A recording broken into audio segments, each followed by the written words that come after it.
to serve under your chairmanship this afternoon, and also to hear once again an excellent speech from the Right Honourable Member for Chingford and Woodford Green. He has consistently upheld the human rights in Hong Kong and in China more generally. I firmly believe that these debates are strengthened when they're genuinely cross-party, and it's great also to hear the member for Strangford underline the number of women who are affected by the national security legislation which came in 3 years ago this month. We all know that the promised transition to full universal suffrage for the Legislative Committee and the election of the Chief Executive of Hong Kong never materialised, and the protests following that of growing strength have been seen repeatedly since the handover of sovereignty to China in 1997. And it's for that reason that I, with many members here and across the House and in the other place, belong to the Hong Kong Watch committee. And we have originally thought, of course, that this would be a short-lived thing, but unfortunately it goes from strength to strength, because now that we are seeing the continual breaching of the Sino-British Agreement, sadly, that Hong Kong Watch Group is ongoing in a necessary way.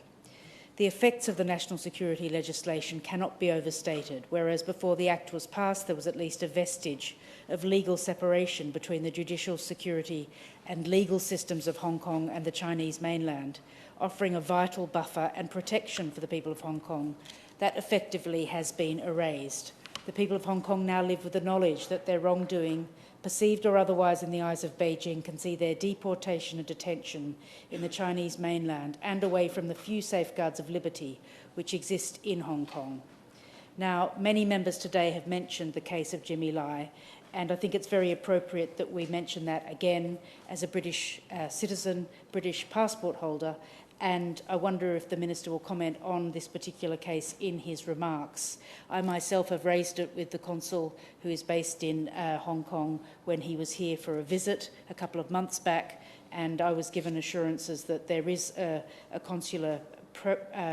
process in place, but I think it would be really helpful if the FCDO could write back to us with an update on how many visits and how regular those visits are and what the findings are of that consular work. We're all mindful as well that a recent Foreign Affairs Select Committee report on the way that British citizens in prison abroad generally are looked after was very critical of the government, Sir George, and I think it would also be helpful in this regard to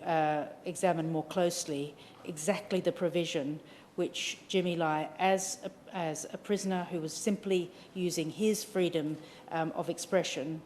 how he's getting on and what the Consul General is doing with his team there. Of course. Thank you very much indeed for giving way. As part of the Foreign Affairs Select Committee, one of the things that does concern us, and one of the things I'm very keen to hear from ministers, is whether they can be more vocal when it comes to the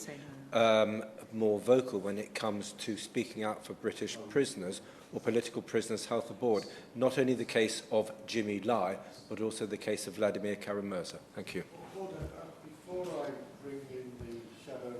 Minister, I do know that the Honourable Gentleman has a express interest in this subject, but it really isn't good to come in right on the end of a debate and do it. No, there's no comeback on it.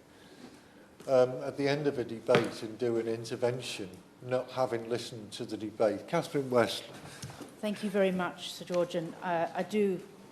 recognise that members of the Select Committee do have special knowledge, but also your ruling is your ruling.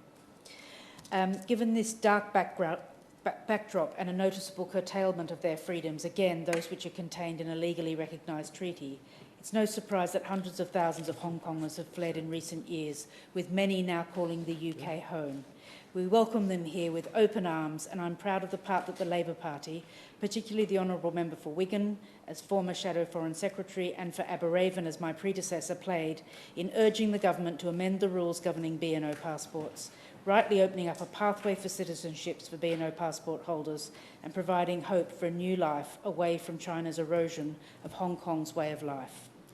That said, there remains significant concern in the community of Hong Kongers now in the UK that they're still at risk of intimidation from the Chinese government, and I'm afraid to say that the UK government's response to this mounting fear has been woefully lacking, with the Foreign Secretary's response to me in the House the week before last yet another example of government ministers passing the buck. I've repeatedly raised the need for a true concerted cross-government approach to this growing threat to ensure Hong Kongers and indeed other groups seeking refuge in the UK from the Chinese government are protected,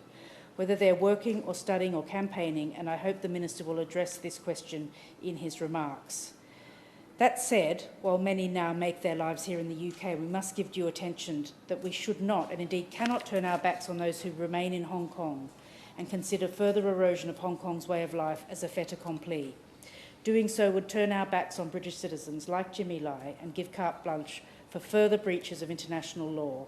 As a signatory of the Sino-British Agreement, we have a legal, not to mention a moral, duty to continue fighting for the rights promised to Hong Kong until 2047. I'm very pleased that the Foreign Office continues to provide Parliament with a 6-monthly report, but I am concerned that the level of interest has waned, with very little notice being given to the latest release of the report, despite it stating clearly that the government believed China was in a continued state of non-compliance with the Sino-British Agreement, and stating clearly and worryingly that freedom of the press came under increasing pressure. So some asks of the Minister, Sir George. Firstly, and I know the Minister values multilateral engagement, whether he will tell the House what recent discussions ministers have had with allied governments who have also criticised the treatment of Hong Kong and the implementation of the security legislation, specifically the US, Canada and Australia. Secondly, what discussions he's had with British business and multilateral corporations active in the UK on the impact of the legislation on their workforces and the need to ensure B&O passport holders can still gain access to any money or pensions they hold in Hong Kong bank accounts. And I know he will be aware that this has been a specific point raised by a number of members across this House over the last few months. Thirdly, whether he will update the House as to the level of consular access Mr Lai is receiving, which I mentioned earlier in my speech. And finally, whether the government has given any further consideration of the sanctioning of officials involved in the most repressive aspects of the crackdown on liberty in Hong Kong. I did ask this question of the Minister's colleague, Sir George, who usually deals with this matter, and she did say that the FCDO was looking at the matter of our sanctions being out of kilter with other countries, similar countries. We'll always be united in calling out the Chinese government for its breach of the Sino-British Agreement and the curtailment of liberty in Hong Kong, specifically since the national security legislation was passed. There remain some freedoms available to Hong Kongers, which I am grateful for. But we must be louder, we must be stronger, and we must stand up where bullying occurs. We must condemn what has happened and continue to hold in our thoughts those today who are in prison, political prisoners, by the Chinese government. Thank you, Sir George.